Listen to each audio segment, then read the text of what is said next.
நீ சிங்கம்தான். தனி ஆளாக சம்பவம் செய்த தமிழக வீரர் தினேஷ் கார்த்திக் புகழ்ந்து தள்ளும் கிரிக்கெட் உலகம். என்ன நடந்தது வாங்க பார்க்கலாம்.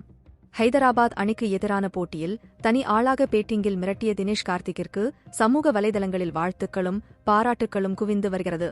17வது ஐபிஎல் தொடரின் 30வது போட்டியில் பாட் கம்மின்ஸ் தலைமையிலான ஹைதராபாத் அணியும் டூபிளசிஸ் தலைமையிலான பெங்களூர் அணியும் மோதின.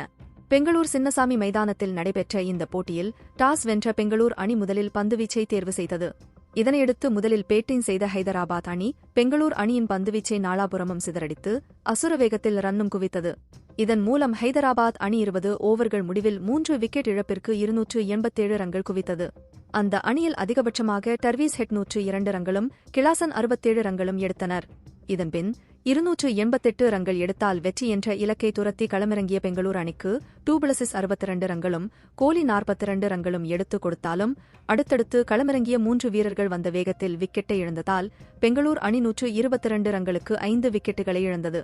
இதன்பின் களத்திற்கு வந்த தினேஷ் கார்த்திக் யாருமே எதிர்பாராத வகையிலான அதிரடி ஆட்டத்தை வெளிப்படுத்தி ஒட்டுமொத்த கிரிக்கெட் உலகையும் வியப்பில் ஆழ்த்தினார். போட்டியை வெற்றிகரமாக முடித்து கொடுக்காவிட்டாலும் போட்டியின் 19வது ஓவர் வரை பெங்களூர் அணியின் வெற்றிக்காக கடுமையாக போராடிய தினேஷ் கார்த்திக் 35 பந்துகளில் 7 சிக்சர் மற்றும் 5 பவுண்டரிகளுடன் 83 ரன்கள் எடுத்துவிட்டு விக்கெட்டை இழந்தார். இதன் மூலம் பெங்களூர் அணி 25 ரன்கள் வித்தியாசத்தில் தோல்வியை சந்தித்தது. இந்த நிலையில் பெங்களூர் அணி இந்த போட்டியில் தோல்வியை சந்தித்திருந்தாலும் பெங்களூர் அணிக்காக தன்னால் முடிந்தவரை கடுமையாக போராடிய தினேஷ் கார்த்திக்கிற்கு சமூக வலைதளங்களில் வாழ்த்துக்களும் பாராட்டுக்களும் குவிந்து வருகிறது.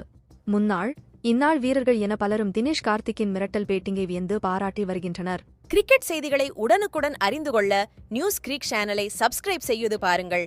நன்றி, வணக்கம்.